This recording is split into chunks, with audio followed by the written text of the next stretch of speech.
Do you know who that was, Bonnie? Why is it so long? I like that song. Do you know who it was? No. Come on. I don't care.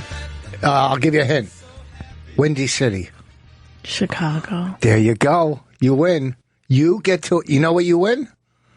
Free ticket to see yourself next Tuesday at the Village Underground doing Unmasked Live, right? I'm doing Unmasked. Unmasked at the Village Underground. And you can get your tickets at, what is it called? The Interrobang? Yeah, the interrobang.com. Get your tickets. You can order tickets at the interrobang.com. And everyone who gets a ticket, this is like the best thing. You get a book, and I sign it. And plus you get a show with Ron Bennington. It's free to get in, right? Plus they get a book. Plus they get a signed. Plus they get one of your CDs. I'm not giving my CD. I'll sell my CD. You'll sell your CDs. And next week, 17, 18, and 19, I'll be at Magooby's in Baltimore. Magooby's. 17, 18, and 19. Magooby's. Anyhow, when's the last time we did this I actually together? was kind of excited last night that we were going to be able to do the show today because... We haven't done it in a while. We've been in L.A. and yes. I was in L.A. for 10 days. And you were there. I want some calls. We're going to get some calls. Last week I had Mrs. Gold fill in for you. Oh, and Judy. She's still talking now from last week. Oh. We had a political argument. And she's so pro-Hillary, and I'm pro-nobody. Oh, so how could you have a big argument? You just be like, if you're not pro anybody, then you would be like, well, no, but she was saying how great Hillary is, and I was saying she's not as great as you think. None of them are, in my opinion. So, I guess it's the lesser of the evils. That's what you have to take.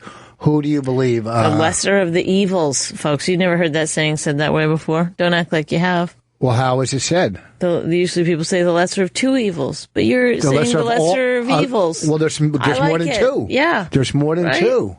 You know what? Let's take a quick call real quick. 1 second. Give us a call, folks. 866. This is Travis in Rhode Island. 969-1969. Rhode Island. Hey, guys. What's happening?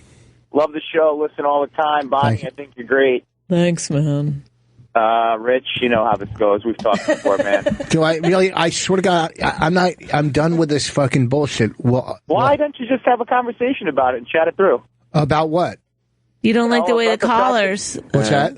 What's that? About the fact that you're a hack. You are comics equivalent to the guy that sells steaks out of his shop. Are you kidding me? I'm one of those. Wait, no, don't hang up on him. Are you kidding me? Have you ever seen me live? Tell me, have you ever seen me live? You know what? Have you answer my question? Have you seen me live?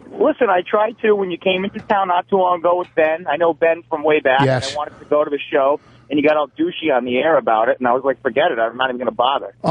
Travis. Guess what? Travis, if you're going to call me a hack, you're using the word that you don't even know what it means. We just started. You're not good at what you do. You're an unprofessional. You're not really? a funny comic. I watched. You know what I did do though? Let me just get it out there. I did some research on you, and I looked up your stuff. You used to have a schlong haircut. You used to have a mullet, bro. So what does it have to do with me being funny or not? That was the times. That's funny. That is funny. You know what? Listen, you got to remember this. You're calling me. You're calling us. You're in our house. And not only that, Travis, you listen every week. So are you that big of a loser that you would listen every week to someone you don't like? To the point, I love the show. I want to see if we can try to get Bonnie hooked up with somebody that's got some talent. Oh, come on, stop. I've been doing this for 30 years. I've made a big career. Get her. Oh, really? I got nowhere. I just got back from writing on the Oscars, you fucking idiot. Can I say one last thing? I just got back from writing on the Oscars, one of the most prestigious writing gigs. What's that? I looked it up. Your net worth is $200,000. My house is worth. No, you know what? My net worth is less. No, I wish I was worth that much. What you're saying? You're putting a price on talent. You're saying if you don't have money, you don't have talent. Is that what you're saying? Is that what you're saying? No, it's not a direct correlation. But if you look at some of the big names like Jim. Oh boy, he's a real big name. Everybody knows him. Go ahead. Who else? Who's the big names that you think? You know who's a big name? You want me to tell you what a big name is? Fucking Chris Rock, Louis C.K. They're big names. And so Bill Burr. He's a Bill. Very big name, Bill Burr. Very big.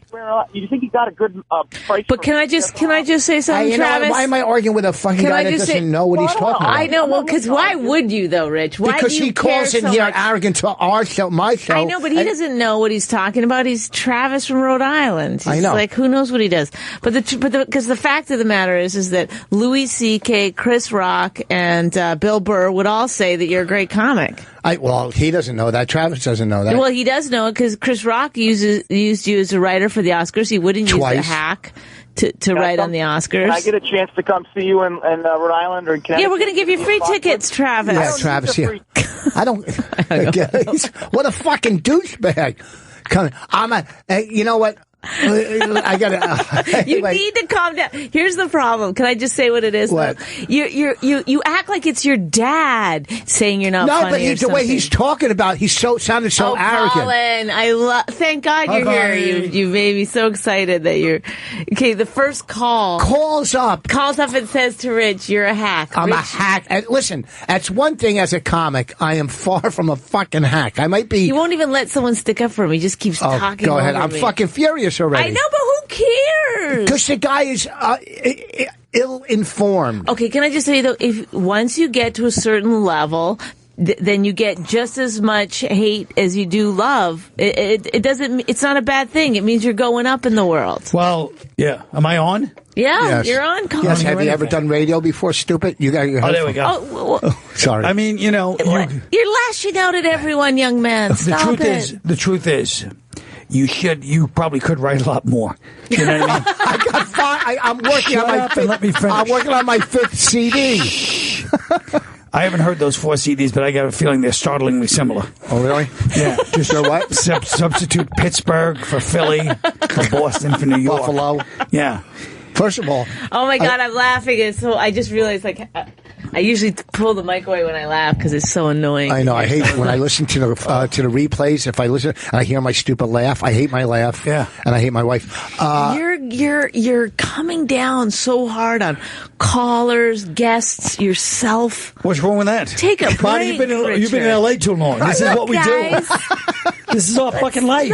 Let's breathe. We come down because fucking people need to come down on. Bonnie, don't bring this Canadian farm LA shit. We come down on people. It's fucking funny. I'm working on my fifth CD. Shut up. Oh my God. Okay, can I tell you what he did last night? Please. I don't care. You can. I think, Colin, I honestly think he's going crazy. Like, I started to love him a little bit more because I think he might be actually losing his mind. Oh, yeah, I can see it. Okay. So last night, he's done a couple of weird things lately, but then last night at midnight, we're laying in bed. We're about to go to sleep. No, we were watching. We were far from going to sleep. No, we were on our phones. We're getting winding down. No, we were trying to watch Netflix. That was before we went downstairs. No, it wasn't. It was because I was like, "Why are you still talking to me? I'm trying to go to sleep." And what is her? What is her don't name? say any names. It doesn't matter. Okay, so someone who's in the business, right? That he's known for a long time. Who I haven't talked to in a while, right? Okay, industry person. He goes, "Oh, look who just started following me on Twitter." I followed her. What back. do you think? Nobody. Go ahead. Say on Twitter. Everyone knows you're not on Snapchat, okay?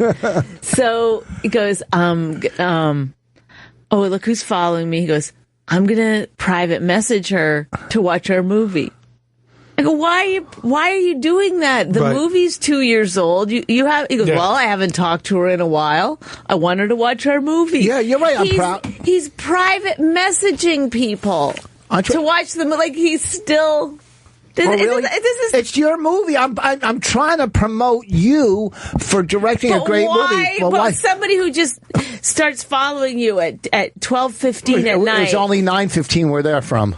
Are you really good at the first opportunity you have? No, I said, hi, how you been? I go, look, if you haven't seen it, we have a great movie on Netflix. He's so crazy. Please, no, someone tell me that's crazy. It's very stupid. I didn't send it. It's the work of an idiot. Because, first of all, people are busy. We're all in show business. Mm-hmm. And like she said, it's 2 years later. What are you hoping to accomplish? Stop promoting. Yes, thank you. Are you It fucking comes across kidding? as desperation. Promoting. Okay. It's too much. What was the first thing we said when we went on the air today? I don't know. Go next week to the Village Underground to see your Unmasked. Well, that's because this is fine. This is the right thing. When somebody follows you, Like, first of all, I can't even imagine who it is. It's gonna be so anticlimactic. No, it's so anticlimactic. It stinks. And yeah, no, the whole thing, and just stop promoting it's out for 2 years now. That's it. He knows she's in the business, but he doesn't even have any clue what she does. No Leave clue. It alone. He didn't Google, like, wonder what company she's at. Leave it alone. I did leave it alone. I have. Yeah, because Bonnie grabbed your leg and just Do you want me to explain why? Can I explain why to you? I'd rather Can I explain why to you and the girl that fantasizes about you? Which I want to get. Is that me? Yeah. I wasn't sure. How many fucking girls are in here? I don't think you knew about that. I want Netflix to re-up our contract for another year. Oh, so if you get individual... So what? Then you're going to write Netflix? Oh, so-and-so who's in the business just watched it. Like, what? Yeah. I just need as many people to download it as possible up until it seems our contract so is up. desperate. No, it doesn't. When you're promoting He does it radio. This is another thing. So he does a radio show the other night, right? He goes, I got to call in at 11 to this radio show. No, yeah. So... I go downstairs at about 11:20 because I'm like, that's too long. I'm sitting up there. He has to pause the show we're watching, go downstairs. I'm sorry, I'm doing an interview. Okay, that's fine. Go do your fucking interview for 5 minutes. It's not 5 minutes. It was a segment. He ended up doing a 35-minute interview. And he's down there and he's saying like... Don't say, even know. So-and-so who books such and such a club. No, I think we could be friends. No, the girl, I think she's on the phone, on the radio. Then he gets off. I go, seemed a little desperate the way you were, coming on to her. Spin everything. And he goes, she wasn't even there. I was just, because it airs in that city. Okay. Because I was just saying it in case she's listening. Okay, let me say something. A club owner? Yes. Yeah, let me say something to Miss. Desperate? Let me say something to Miss. You're just trying to think of who it is. No, let me say. I'll tell the whole story. Let me say something to Miss Spin a story in her own fucking words. All right? I'm on doing a fucking interview out west in San Francisco, right? Which is a market that I kind of like only because there's a great golf course I like going to up there. As a matter of fact, I'm there in a couple weeks doing a 12-step convention. And there's 17 or 18 people there who haven't seen the movie yet. Your golf, first of all, your love of golf infuriates me. Okay. I wish I could burn. There's two things I wish. Your love of tight sweaters fucking bothers me. Listen to this story. Tight sweater. I wish I could. Don't you stick up for him. I'm sorry, it's just not a tight sweater. It wasn't a great I wish I could burn down every golf course to ruin you, and I wish Ozzy would die to ruin Norton's life. I just wish Norton would die. Yes. Cut out the middleman. I don't think it's going to be much longer. I saw him today. Okay. So I'm doing this fucking interview, and the girl brings it up. How come you don't work this club out here? And I just told the story, that's all. And Bonnie walks in the middle of the story and thinks she knows what's going on. What the fuck am I explaining? What was the story? Who needs to be on the radio for that long at Sunday night at 11 o'clock? First of all, it was 8 o'clock out west. She was asking me questions about comedy and recovery because I just celebrated 30 years. So I was talking about recovery a lot with her and anxiety. I'm trying to carry the message. Maybe that's why I'm on this planet, to carry a message. Oh, God. Okay, well, at least we know why you're on the planet. That answers a lot for a lot of people. Okay? So, all right, maybe there's a reason. Oh. Maybe a power greater than me decided, hey, guess what? This interview might save a life. That's all. I'm not a fucking. Oh my God! He's playing the fucking sober card on you. Yes, exactly. That's what we were talking about for so long on the interview. That's what the interview was about. Right. I'm sorry. Right, but that's like a good way to be like, well, I couldn't get out the phone. I'm saving lives. Right. When really you're just some ego part of you is like wanted to be on a radio show. Really? Sunday night at 11. 2 million fucking radio. She's got an important point, and the really infuriating part is your New York Doll shirt because vinyl's on. So you're like, you know what? I'm going to break out the old New York Doll shirt. Are you fucking? I've been wearing this shirt. Shut up! You didn't break it out. I got 2 of them. It's probably. I know they're probably sitting in your house for like 10 years. Don't think when we were watching that show that he didn't go 87,000 times. That's the New York Dolls right there. This is what I'm saying. That's the thing. That shirt has not been worn in 12 years, and he broke it out because of vinyl. I saw the Dolls. We call them the Dolls, not the New York Dolls. I know. We call them the Dolls. I saw the Dolls in like 75 at the Waldorf Astoria during a Halloween concert. It was fucking unbelievable. It's too bad you didn't pass the message on to them. The Waldorf Astoria? Yeah, they had it in the ballroom there. It was fucking unbelievable. Look at somebody wants to defend you. All right, let's go. Oh, Fontaine, come on, man. Go ahead. Hi, Bonnie. I hope you're okay. And what's up, Colin? How you doing, buddy? Hi, Fontaine. I can't believe, a lot of guys listen to Opie and Jim, and they hear when Rich is on, and they, I guess a testament to that show and how good they are is it makes you feel like you know the guys, and the fucking listeners, they think that they can call up and trash somebody like Rich Vos. That is true. It is. That is the other side of the argument, Bonnie. It's true. Well, can I just say... The guy makes a legitimate point calling him a hack, but at the same time... Who the hell does he think he is? Who the fuck is the caller from Rhode Island? Fontaine knows. Fontaine listens to everything. Fontaine knows. People step over boundaries a lot. Okay. Well, but this is what happens. You guys go on these shows and you're, cutthroat and you ball bust. Yeah, because we're friends. That's because the culture. We know each other. Yes, but that's the culture. That's our and then culture. other people listen and they want to be like that. Right. They want to be like But they you. should be like that with their friends. But then they try to do it with you to that's how they see it and stuff. I and understand. Then Mr. Old Blocky Block will block them. Yeah, you've blocked a lot of people. I've had more people in the past few years ask me to tell Rich to unblock them. I know. Which is kind of sad that they want Rich to unblock them. I know. You got blocked. Who they're cares? the lowest of the low. Yeah, they are. But see, yeah. I proposed to my girl on Thanksgiving Day, and we're getting married in May on the beach in the Grill, Jamaica. Oh, well, sounds congratulations. fantastic. Fontaine is a big fan of everybody's. He's a big comedy supporter. And, well, then how are we flattered by if he supports everybody? Not There's everybody. no standards. I don't support everybody. I mean, there's people like... Well, Voss said everybody. Well, you know that. That's like when you do a show and everybody does well. It doesn't feel as good as when you go home after you're the only one who killed. You ever been at the cellar and a comic comes up from downstairs and they go, "Oh, man, they were great." Yeah. What the comic's really saying is, "I was great." That's what the comic's going, "Oh, man, I must have killed." He wants everybody else to know how good he did. Yeah. That has nothing to do with anything we were just talking about. I know. I was just trying to change the subject and get Fine. Fontaine? Can I say one final thing? Yes. In the comedy world, to that guy Travis that called, and I respect his opinion, but if I you don't. can imagine, do you know how actors revere Daniel Day-Lewis? He doesn't work all the time, but he's an actor's actor. True. When you're in the comedy world, that's where Rich Vos is. Everybody knows he's the shit, guys. Have a good show. Love you. Thank you. All right, Fontaine. Thanks, Fontaine.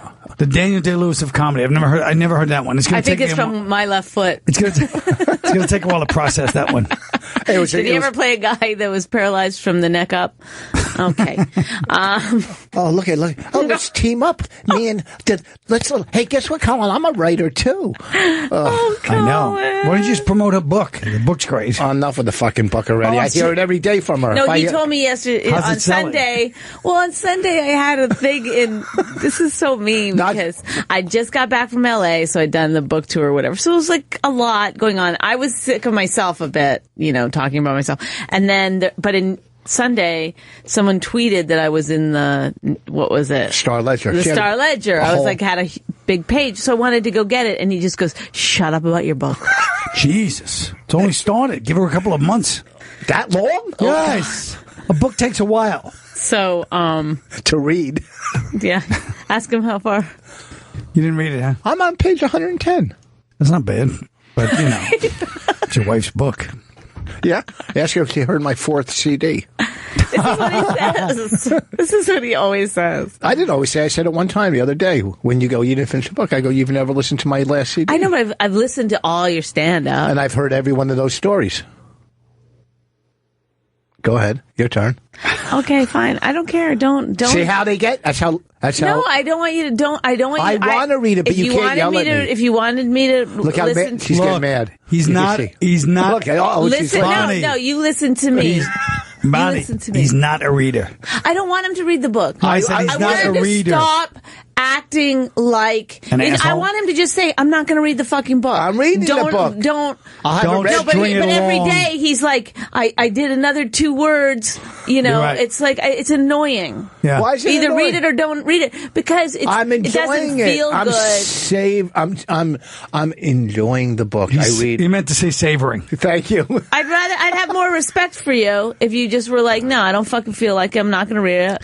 Whatever. My dad's not going to read the book. I still love my dad. Why won't your dad read the book? I don't know. I know he's not that kind of person. He wouldn't. If I was dying in a hospital, he wouldn't come see me. He's a farmer. He's Get Canadian. the fuck out of here. I promote you. I plug you. If I was dying in a hospital, would you come see me? I'd unplug you. I'd unplug you if you were dying in a hospital. If you were dying in a hospital, I come see you. Nothing.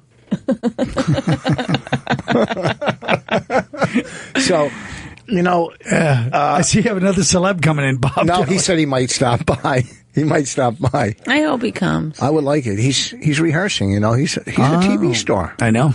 Bobby Kelly, besides you, is one of the nicest. Oh my God! He's one of my favorite people, Bobby, because he called me today, and I was in a rush, and I sat in the car and I talked to him. That's how much I like talking to Bobby Kelly. Okay. Because Bobby Kelly gets it. He gets it. Just like you, when I marry you, because I said to you, you get it. You know what I mean? When you find somebody that gets it. Sure. You know who gets it? This is your favorite caller. Lady Trucker! Hey, good evening, everyone. Hi. What's going on? So, I'm so happy you're back live. Today is March 8th, 2016. Yep, International Women's Day. And Rich, you really make watching the Oscars really enjoyable. Listen, he didn't need me there, believe you, but thank you. Thank you. He's a genius. He's brilliant. He really didn't need any. Oh my God, just say thank you. For I just God's say thank sakes. you. Because I don't go ahead. Really? Now you're going to tell me how to respond to people? Are you that controlling? You're telling me how to fucking respond? If you guys could see Bonnie, the stillness of Bonnie right now, it's the greatest. Yeah, I feel like we're having sex. No, I still have liquids in my body.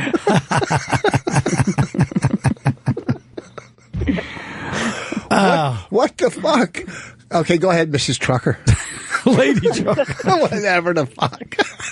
It's just enjoyable watching the Oscars and then trying to figure out which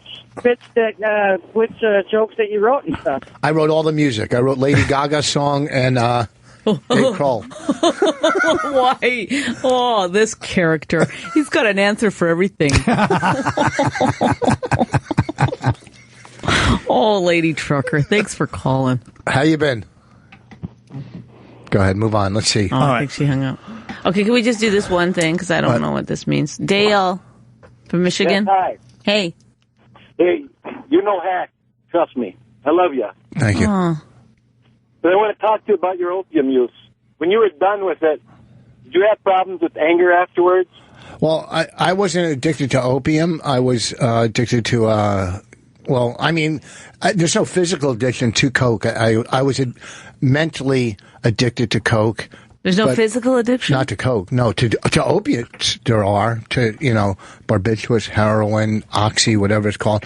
But there's no physical addiction to cocaine. But was I angry? You don't have DTs or whatever you call it? No. You don't go through No, you go through the withdrawal is mental. The obsession... what?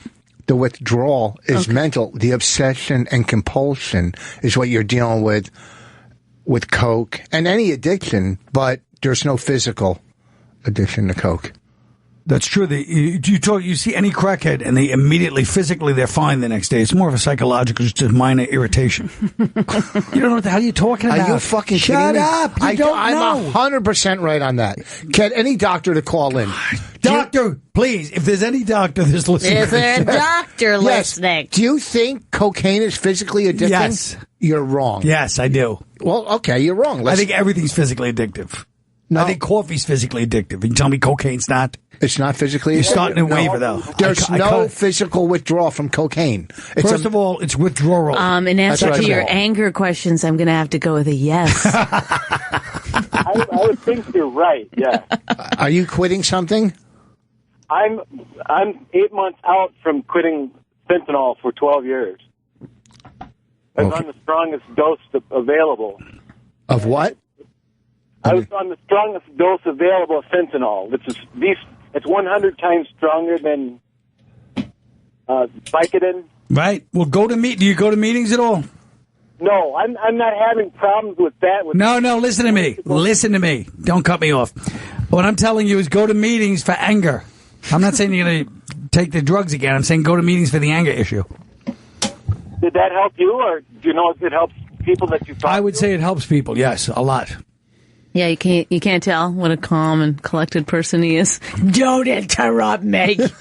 Because I knew what he was trying to do. He was trying to get out of going. Oh, you see the wily ways of the... Answers. And the answer is the meeting. The answer is helping somebody else. You can't help somebody else if you don't go to meeting because you don't know what you're doing. that. I just talked to my doctor today, and he didn't even suggest a meeting. He said just work it out. Yeah, work it out how? What does he mean? Well, doctors... Call into my wife hates me? Well, I believe that your advice better because you guys have gone through the addictions, and my doctor... Believe me. Yeah, no, just go to meetings. It'll help with the anger. Thank you. Sure. We can't wait to read your book, Bonnie. Oh, cool. That'll help. He sounded Canadian. I know. Can't wait to read your book, Bonnie. Oh, he's from Michigan. Bye, Dale. He's right by the... Go to Sean in Denver, please. He might be a doctor. Sean? Hey, hello? Are you a doctor? No, I am not a doctor. Okay, goodbye. No, don't hang up. Good evening, everybody. Oh, there's a Dr. Wolf, though, on the phone. Okay, we'll go to him next. Okay. And then we'll argue with Colin. I just wanted to disagree with Vos. And Vos has got to know this. I used to be a cocaine addict. I used to be actually intravenously inject cocaine. And it absolutely is a physical addiction to it. It might not be as long as like an opiate addiction, but Vos should know this from all his cocaine. Of course it is. There's no physical addiction. I really wish the doctor would call in. There's the doctor left. Dr. Wolf was calling in. And what? You take a hit, and within 30 minutes, your body is craving another hit. That's why you keep going, and you keep going. And mentally, your mind is telling you you want another hit. Is screaming at you. No, I disagree. Just because people called you mental all the time. No, I disagree because mentally, that's what. There's no physical addiction to cocaine. There's no withdrawal. I agree with you that if you wait out that period of time when, you know, if you're able to fall asleep and you wake up the next day, you don't have that physical craving. But while you're using, you absolutely have that physical craving. Go. Dr. Jeff from Denver, can you weigh in on this? Absolutely. Go ahead. Cocaine does not have a physiological addiction. Uh-oh, Rich is right. God damn it, I hate that. That is a bummer. Oh. What? Yeah, he said this doctor, Dr. Jeff, he's a real doctor. I believe it. Psychologist. What kind? Oncologist? Oh, wait. He's a podiatrist? No. Psychologist. Have a good night, guys. Wait. All right. No, Dr. Jeff. That wasn't Dr. Jeff. Oh. No, go ahead. Dr. Jeff, go ahead. Speak, please. Okay. Yeah, absolutely. So, speaking to psychological addiction. You're the worst. Wait, he's speaking of physio-psychological addiction. Yes. Go on. Okay, so long story short, they put rats in cages. That's Colin's They put rats in cages. Yeah. In 3 different cages. One, which is a terrible environment. They shocked them. Okay, I know this thing, but it's not about the physical or Can you let him finish? psychological addiction about it. It's okay. Go ahead. It's about psychological addiction.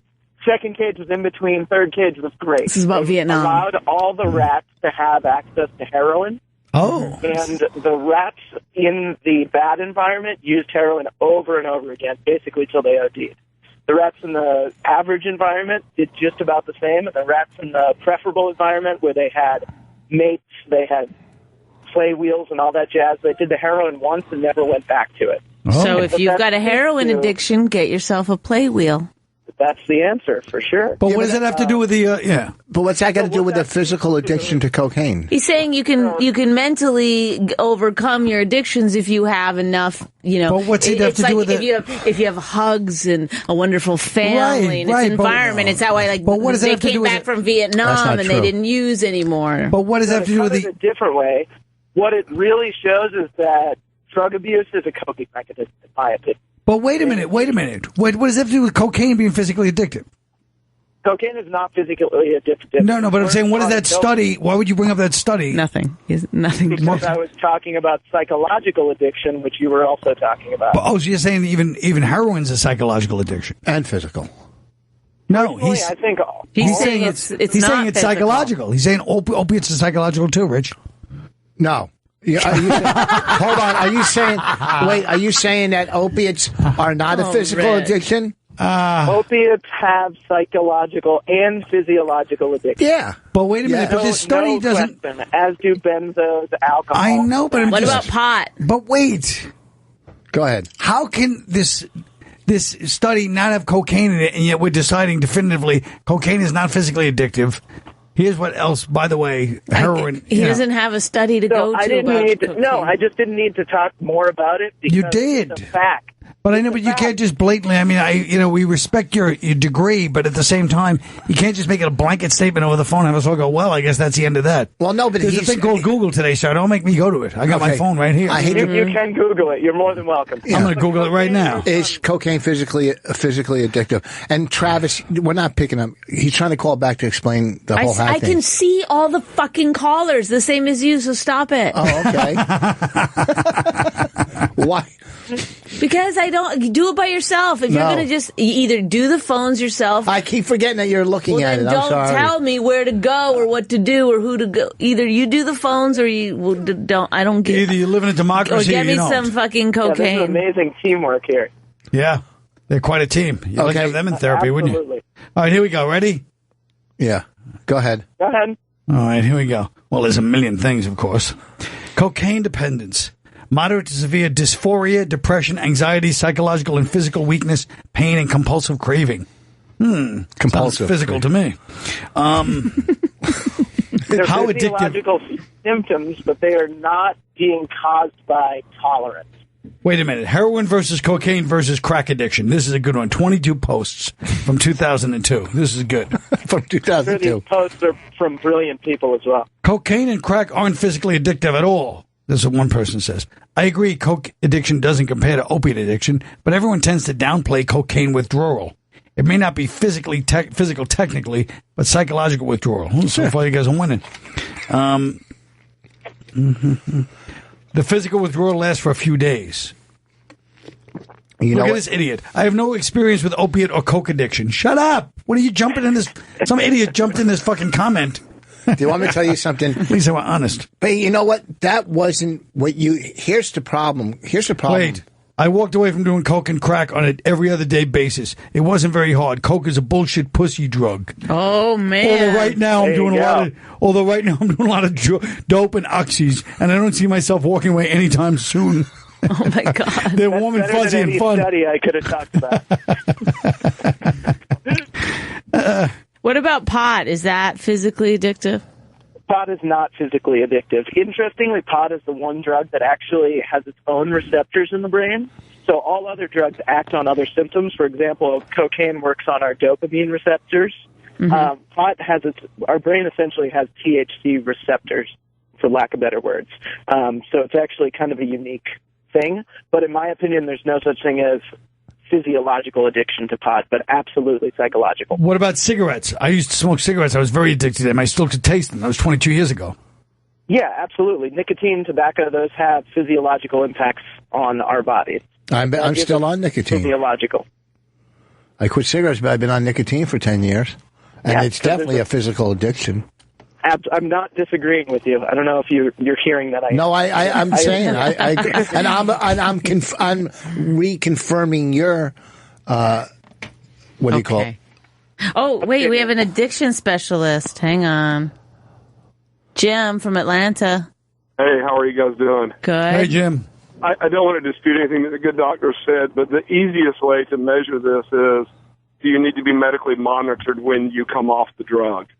And when you put somebody in the hospital for treatment or whatever, if they have to have something to get through that, they have to be monitored so they don't get sick. You can probably make the argument that that is a physiological addiction, or that the body's become dependent on that.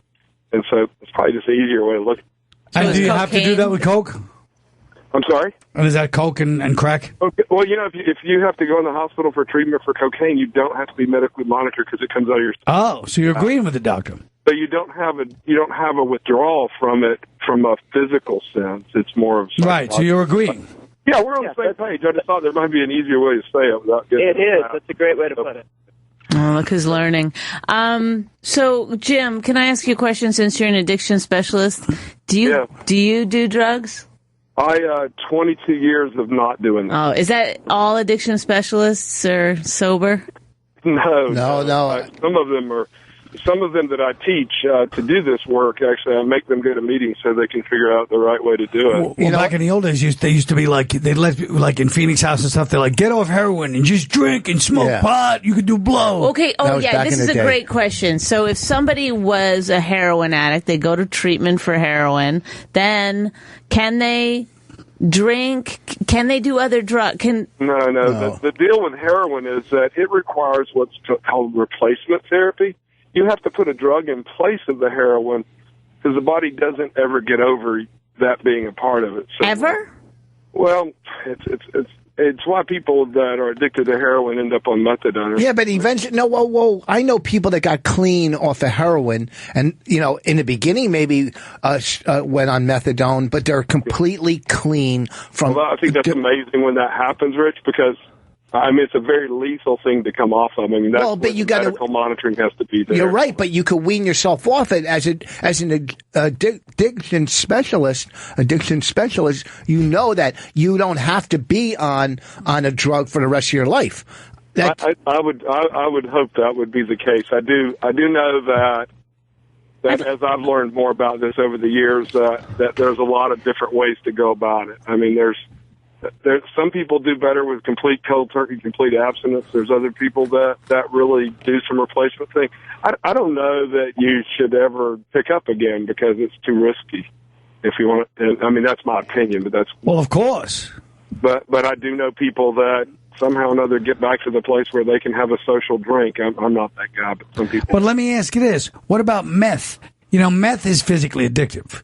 It is, but it also has that psychological component. People that relapse on meth, man, they can go clean for 2 or 3 years and in a minute. They said it takes 7 years to get meth out of your system. No, is it really? Good Lord. They said 7 years.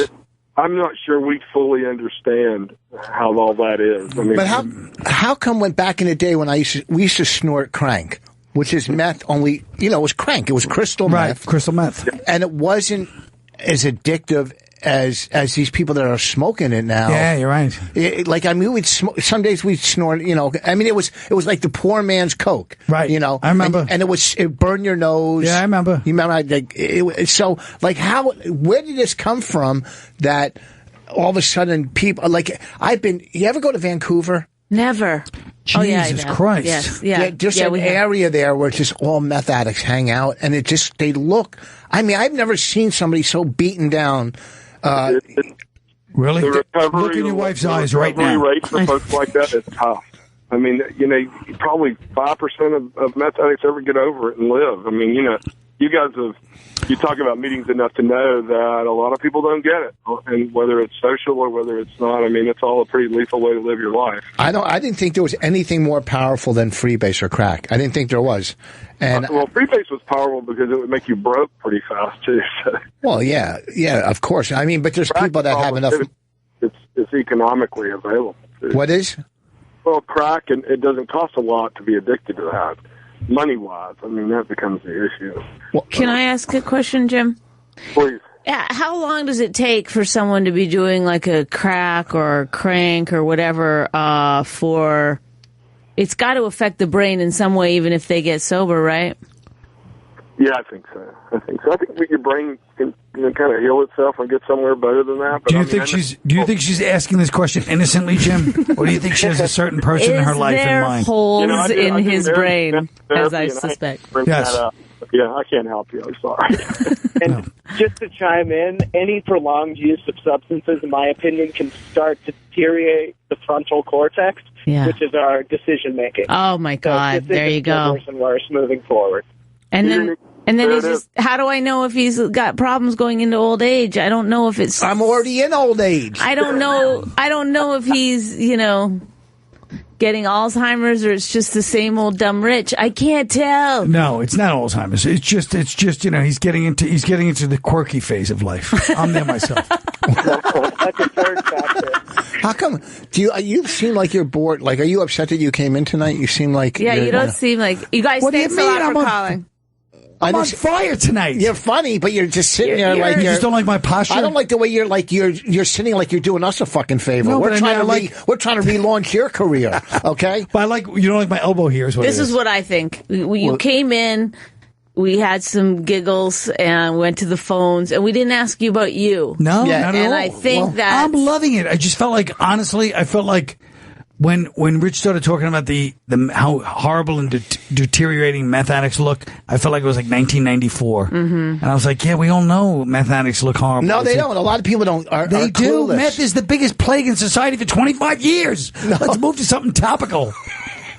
This is. Do you know why meth? You guys are upset over my body language because I have my hand here. Listen to me. Do you know why meth is the biggest fucking plague in your mind, which it isn't? Because it's in the fucking white neighborhoods now. When crack was just in black neighborhoods. That's deep. Yeah, it is deep. You're because really once it hits the fucking white neighborhoods, all of a sudden it's a plague. Shut up. Crack and heroin are a plague. Oh! Well, you're really exposing the seamy underbelly of white race, unconscious racism. Now, you've been in here for less than an hour, and I can sense your frustration talking to Rich. Yes. Does anyone know what I go through on a daily basis? Look at you fucking assholes. I'm the one who fucking said Coke's not physically addictive. You're right. And I was right. And I'm fucking right. You know why? Because I was a fucking Coke addict. We know. Okay, you were right. So we gave you that. We gave you that one. Oh, thanks. Well, you were right. What was your addiction? I had a lot of addictions. Oh. But 22 years off of cigarettes? Yeah. Did you really smoke, though? What? Did you really smoke? I smoked like 3 packs a day. Oh, Jeff hung up. Thank you for calling, Jeff. I smoked 3 packs a day. I hung up on him. I was like, we're done with you guys. Thank you very much. Why didn't you say thank you? She did. I said thank you very much. I didn't hear you. How much did you smoke? Like 3 packs a day. I smoked like a fiend. You ever see me? I don't like that. I was going to be dead. I don't want to talk about addiction. Let's do what's on. So what's on? Travis, go ahead. Yes, hello. Yes. Travis from Rhode Island? Is this Travis from Rhode Island? I just want an opportunity, Rich, to clarify what my opinion was based on, if you wouldn't mind. He called him a hack. Oh, you're the one who called him a hack before? Yeah. Was it based, let me guess, was it based on his act? Colin. Don't giggle like a little girl. Oh, my God. Okay. Oh, Colin. Oh, Colin. It was actually funny. What's that? So listen, this is where I'm coming from, and it's just an opinion, Rich. I feel so badly that it's jilted you to your core. It didn't jolt me. You just sound like an arrogant douchebag that hasn't. Yeah, that's what you sound like. You probably went to an all-white high school. Yeah, you're something. You're the kind of fucking. You probably didn't care about meth until it hit the white. If you were in the audience, you would probably wear a sweater tied around your neck. You're that kind of person. Around my neck right now. Yeah, what's wrong with that? Well, tighten it until you can't breathe. Does that discredit my opinion about you being a hack because I'm affluent? No, because you've never seen me. Have you bought any of my CDs? Let him give the reason. Let him give the reason. Then we can start. He can't stop fighting. Why do you think he's a hack? Wait. I need Travis to be quiet. I'm sorry, Colin. I respect you greatly, but I need you to be quiet for a second. I need this to be a good lesson for Rich, because I'm always asking him to do this. What? Just sit back. Just let it happen. You don't care about this guy. This guy is But he's putting out negativity over the air. She's right. Let's live in the moment. This is a good chance for you to not fight back. I say this is your problem all the time. This is why they fucking hound you, and you're good at radio, because you'll always fight back. Okay. There's not a time. He's never one time ever said, who no, cares? That's right. And that is never. Good. It is good for radio. Okay, but I want him comedy. just in life to have it in the be rest more of his life, a skill rather than just like something. Well, that it does help if you let the guy finish. Then you can really hammer. Yeah. Okay, hold on. You have more ammo if you let the guy finish. Okay, you're just yelling into nothingness. You're right. I'm going to listen to the agreeables and go ahead. Lean back away from the mic. It's a very straightforward argument, Rich. I have listened to some of your stuff on YouTube, and I've listened to you on Opie and Anthony a ton, and I think you're great. Do I think you're funny or a good comedian? Absolutely not. And let me explain to you why. Let me just explain to you why. So comedy, in my sensibilities, is based on content, and then that content has to be delivered in a certain fashion to make it funny. Colin does things, and it's all delivery. It's not necessarily the content. So that makes him a great son of a bitch. Boy, you don't get content. Let me just finish. You're a high energy. You're a hack, basically saying. Yeah, basically. No, you have a speech impediment and you can't enunciate. Me or so Rich? What? It draws away from your delivery. I don't know if that's from the drug problem you had or where that derives from, but you've got. I don't know if he's talking to me or Rich. No, he's talking to me now. Oh. And you know what? No, why would I let this guy? You're acting like because it's fun to listen. He's trashing me in a certain way. Look at Rich. In a way, you're sitting there thinking like, all these people are listening to Travis trash me, and they're agreeing with him. They're not. They're seeing Travis as he lives it with his mother. He's 32 years old. No, he has a house over 200,000. He basically he's been given everything in life. He basically just said, I'm content free and I'm good at delivery. Yeah, he doesn't know what he's talking about. So just let it happen. Wait, Travis, real quick. What do you do for a living, Travis? What? I sell real estate, Rich. Would you like to buy a house? No, not in Rhode Island. Well, look how defensive he gets when you ask him about what he does for a living. What, you want to buy a house? Yeah. You know, he's sinking his own ship, okay? And he probably does have a ship. But you can just relax. You don't have to be yelling it out. Trust that the people know. Basically, where we're at is that joke that Chris Rock did, the first joke of the Oscars. Rich, you could have wrote that about not being invited to Rihanna's panties, but if you delivered that joke, it wouldn't be funny because it would sound like you had a mouthful of marbles. Oh, now you're saying. Rich can't help himself. But now he's saying that he's making fun of your handicap. Everyone knows that's a fucking piece of shit thing to do. I know this guy has never had one challenge in his life ever. Stand-up comic if you had a speech impediment. Hey, listen. Why not? Should I be a mime? Is that what I? Why wouldn't your mother have an abortion if she couldn't raise you to be a proper adult? There, I don't know. Like, you know what gets me about comedy? People get so angry with comics. Like, and comics never get angry back. No, but I would never start. No one would call an actor and just start attacking their acting ability. No, they would yes, they would. No, if never. An actor had a radio show. No, if an actor was a guest, if an actor was a guest, I'm telling you, Boss, as right as you were about the coke being not addictive, that's how wrong you're awful example. For example, nobody would ever ask if you said a doctor or something, why would you pick the closest thing somebody in the other entertainment business? You're a goddamn idiot. You're not an a actor. hack, but you're a moron. No one would get mad at an actor like JB Smoove. No one would get mad at him. He picks the closest thing. It's just infuriating. No, I'm talking about Shut up! I know what you're talking about. You don't think Charlie Sheen, if he was sitting here, people wouldn't call in and say, I'm glad he got AIDS and stuff? They wouldn't talk about his acting, saying he's a bad actor. Of course they would. No, listen, they get shitty tweets all the time to them. That's from haters.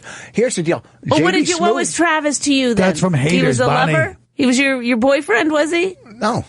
He was... I can't talk to him anymore. I gotta go. I can't do that. I looked forward to doing the radio show. I can't do it. I can't do it with you. You have no learning curve. Well, let me just say one thing, though. What? And it's not just to attack Rich, but I have to be honest. She just got through... You guys are talking about Travis and people calling in, saying all these things, and then...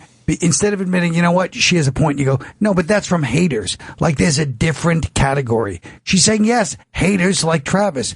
And instead of being a goddamn malleable person going, you had a point, you go, no, that's haters. That's a different category. That's the only fucking category we're talking about, you fucking idiot. This is why you can't have a conversation. You fucking moron. He can't. There's never ever been a time where I've talked to Rich about something where he's been like, okay, maybe that's a good point. That's not true. That's from haters. Not true. What is the category we're talking about that is not haters? Just tell us. No, I was saying... Hater. What else is there except haters? I'm saying there's more haters for comics. Comics put themselves out there. Oh, totally. Okay. Well, no, what you're saying is exactly... Maybe I should live with you guys and I'll translate. What he's saying is this. Which the other guy, the early caller said too, which is there's now a whole culture which Bobby, by the way, blames on all of us, that makes people feel like they're comics too. Yes. And they understand. Yes, and it is true. Does Bobby have that theory? Because that's my theory. Yeah, she's been saying it for all the time. I agree. But he goes, dude, wait. And it's also because no musician, if you're watching a musician play, even if you think they stink, you're like, I can't play that guitar. Right. But if you're watching a stand-up, you're like, I've made people laugh like that. Mm-hmm. I've talked and people have laughed. So it's like, I have that skill. Right. So that's why people feel more familiar and more like entitled to say, I'm as funny as that comic. Because that night, if you got no laughs, they could have stood up there and talked and not got laughs. Right. They but could have done they the same couldn't as play you. a guitar. Right. So that's what it is too, I think. But it is a culture now where everybody's a comedy expert and people do kind of presume to be funny. And everybody thinks they're funny. People come up to us all the time. Everybody, you know what it is too, and I've said this many times on Opie. People think that they're you, Patrice, Keith, me, Bobby. They think that they could say things to us like we say to each other, and you can't do that because one. They can if it's hilarious. But if it's how many times is it? Right. Sometimes it's hilarious, but yeah, people try too hard. They do. They think, and here's the deal with radio. The problem with radio compared to, celebrities is. Radio, hosts you can get to them. You can call. You can be part of the show. Well, now you can get to everybody with social media too, though. Yeah, but basically, I mean, you can't. Don't disagree with me. That's like the hater statement. Just go, that's true. Don't go, yeah, but. You can't call, fucking Tom Cruise. You can't call Matt Damon and talk, but you can call into Stern or Opie or whatever and become part of that show. Well, because over the years. That's true. And so you think you're that's part not what of, we're talking about. Yeah, we're talking about just saying everybody thinks they're fucking comedians. It's just, Brian, go ahead. You got something to say? Brian? Yeah. Hi. Yeah. What's up, guys? Hey, Rich, I think you're funny. You should put up more crowd work videos.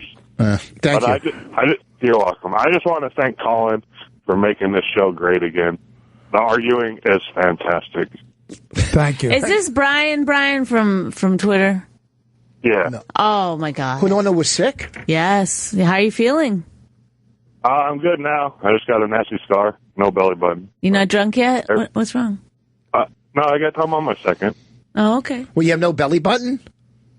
No, when they cut me open, they didn't go around it. They just went right down. Oh, my God. My father has a scar from up here down, and it moved his belly button way over here. That's exciting. Wow. Isn't that great, guys? That's exciting. Brian, you're just like my dad. No, Brian. What was the operation, Brian? I had gastric ulcer surgery. I had a hole in my stomach. Hey, Brian, let me ask you this. Do you agree with what we're saying, which is that the audience has changed because of, I'll throw in social media, but also in radio, in the sense that now everybody thinks they're a comedian and tries too hard to be one of the crew? And we're blaming Opie and Jim, too. Yeah, well, the only time when I have something mean or I think is funny to say, I tweeted at Bonnie, but I learned my lesson with Rich. Last time I called in, you were on, and I got Rich to unblock me because I said something about his pants or something, and he blocked me. You blocked him. I unblocked him, though. Wait. Yeah, but... He's one of the very few people that you've unblocked. Yeah. Oh, my God, Brian, it's like you came back from the dead. The unblocked. Sometimes you got to set a tone. You were unblocked by Rich Voss. Sometimes so rare. But go ahead. So go ahead. What do you think about this theory? No, I think it's correct because I don't really look at other people. If I see one of you guys retweet something, then I'll see it. But I don't go through your guys' timelines and whatnot. But do you notice in the culture in general, people trying to be a little... do. Yeah, that's what I'm saying. Yeah, well, like even I celebrities. It's just the O&A crew because that show was so brutal and so hilarious. Right. That, there's a million fans, so... and then when you're exposed on Twitter, it's like texting someone. You can just say it right to your phone, and you guys see it. So, right. But I just leave my crudeness for Cunty McFarlane. Thank you.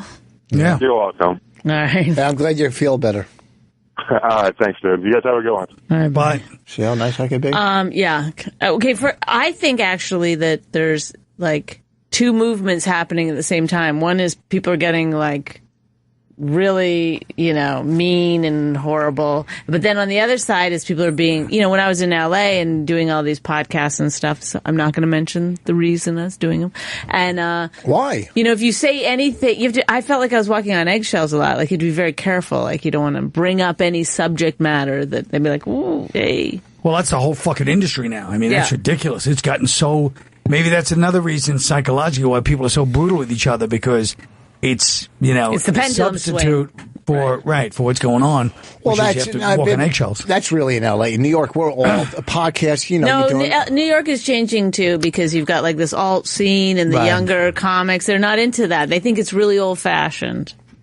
I don't know. It's super old school to sit around and have a good time and what, to trash each other. They think they're having a good time by not trashing each other. They don't realize they're not helping themselves as comedians by pretending they're in an acting class. Okay, and then there's one table they shouldn't sit at. If that's how they there's going to be a time where you're not going to be welcome to sit there, and it's going to be all nice people. It's called 2004 to 2012. Yes.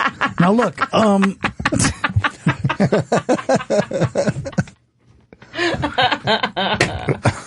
I really cracked myself up on that one. That was a good one. Good, quick, and You guys just don't like my posture tonight because I'm trying to lean because I have a bad fucking elbow. Do you want us to get you something? You have a bad pillow? Well, guess what, stupid? Leaning on your bad elbow doesn't make it any it doesn't better. seem right. Are we going to take a break and get like peanut M&Ms or something from that? Yes, let's do that. All right, let's take a break. Give it a plug. And I have to leave a little early. I'm going to Neil Brennan's show, Bonnie McFarlane's brother. Oh.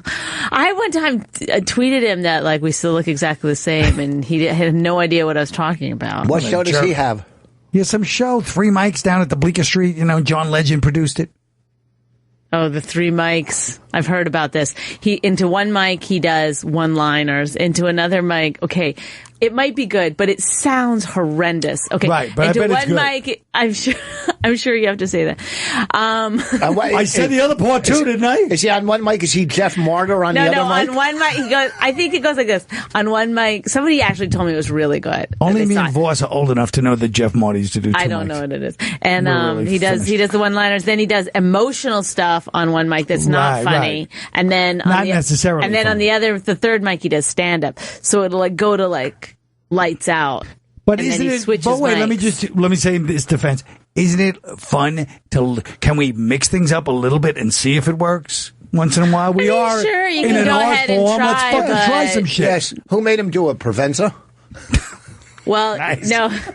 He heard Kevin say that Kevin would hate that kind of a show. I mean, what the And then fuck? he I'm not going to see that. And then he I'm said, going to see that. doing it. One mic is all you Don't they fucking have need. 20 other brothers and sisters? Yes. Yeah, it's a big but, family. But they only just those two hate each other? Or? No, Danny too. Danny, who was the handsome actor, who was actually a very nice Who, guy. the but- bartender from the comic strip? Yes, and then he got into it with him too at some point, I think too. He was cool. I liked him. Yeah, but I think all 3 of them were in war at one But point. nothing ever happened to the bartender? Like he never got in a show or anything? No, but he was a really, the Brennan's are good looking. He's very handsome, and he was tall, and I don't know what happened in his career. I love Kevin. I think he's a great guy. I love giving him a ride home. Kevin, why he cheers you up? Yes. Yeah, I mean, what the fuck? He's got a podcast called Misery Loves Company. But here's the thing with him. He's funny, obviously. He's been around. Oh, yeah. And he knows the business. He knows frauds. He knows the bullshit. And he doesn't hold back. I know. You know what I mean? Does he know frauds? Because You don't think so? No, I was just, when you think somebody was like, I do stand up with 3 mics, wouldn't you be like, come on, that's a fucking fraud. Who would I say it? Or him? Oh, anyone. I'll come back tomorrow and see and I'll give you my review. No, I mean, it might But not he's be. got to go around. He's the one. He must have a bigger ego than me because he's the one that has to walk around and be like, yeah, I'm doing stand up with 3 mics. No, but see, but that's not That's a stand up. good- He's doing a show. A one-man He's show. doing a one-man show, so you can Yes. give him He's a doing a pass 3 for mic that. show, You yeah. can give him a Wait, he's pass. trying to hit me. Ready? Go ahead. No, you could give him a pass. No, I don't care. You'll have a one-man the show by the one-man time show. we come back from break. What I'm saying is, it's boom. called M&M's. What I'm saying about The history of M&M's. I know. 22 minutes. Him walking down a hall. Listen, it's probably very creative, and if he's not doing it in a comedy club and it's in a space and he gets a pass, it might be good. I'm not Let's saying. just try to remember that I've never seen the show. I've never seen Neil Brennan do stand up at all, ever. It's one of the Mike's arrogance. But if I had to walk around telling people, yeah, I'm doing a stand up show with 3 mics, I would then kill myself. Good luck with it there, Neil. You gotta love her. Does he ever get like Chappelle to do a guest spot on one mic? I heard Chappelle came. I'm doing a show where I do 3 outfit changes. One outfit is for when I'm little, and one outfit's for when I'm funny, and one outfit is for when I was molested. Come to my 3 outfit show. What's the name of your comedy special that you're going to do? Mostly parallel thought. We'll see you in a few before. She's the greatest. You know what movie that's from?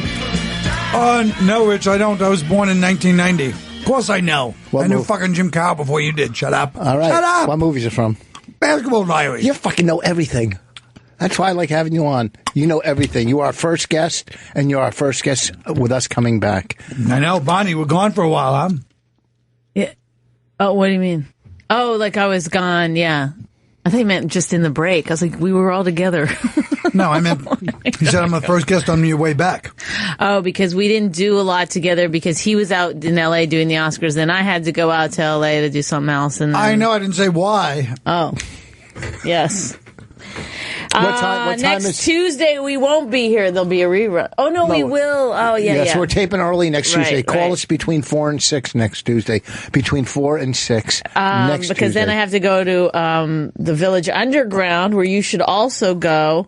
It's my Unmasked with Ron Bennington. It's gonna be great. That'd be great. It's going to be free, and everybody that goes gets a book signed. Bonnie will sign a book. Nice. You can order tickets at theinterrobang.com. So do that. And that week, 17th, 18th, and 19th, I'll be at Magoobies in Baltimore. And if you're living there, that's where you go. Let's take a question right off the bat. Go ahead, Kevin. Hey, guys. How you doing? Hi. Bonnie, I wanted to ask you, like, if I should ask this girl out that works at the pool. There's, like, 2 problems. Mm-hmm. One, I don't really like asking girls out at places I go to often, you know? Right, because then it's awkward if they say no. You got to keep seeing them. Right, that was one problem. The bigger problem is, like, I'm 39, and this person I know was a lot younger than me. Like, I've never dated anybody, like, significantly younger than me. Like, what, I mean, is it creepy for me to, like, even think about that? How old is she? I don't know. 15. Like he's in her, you know. There's nothing creepy about a man, 39-year-old man, asking out a teenage girl at a pool. In front of her parents. It's totally fine. No, just she's like trotting over. Guess she's in her like younger 20s or whatever. It's pretty young. No, it's not. What he's trying to say is she's 18, maybe 19, younger 20s or whatever. I know everybody that works at the pool at our condo has got to be 17 or 8. If you're working at a pool, you're working your way through college. This isn't like a pool like that. No, this is like a YMCA type pool. It's not like a. I go there to like exercise. Wow. So just jump in the pool nude one day and wait till she comes over. Yeah, because you know what girls on the fence really like? Seeing your junk. That always especially puts in the them pool. over the edge. Just working out, yeah. I don't know. Look, what do you got to lose? You ask her out, she says no, and then you're uncomfortable every time. A wise man named Rich Voss once said to me, "It's a numbers game." It is, and it really is. I mean, I've dated. I don't think I wanted to know that. Yeah, like 787 didn't want to know that.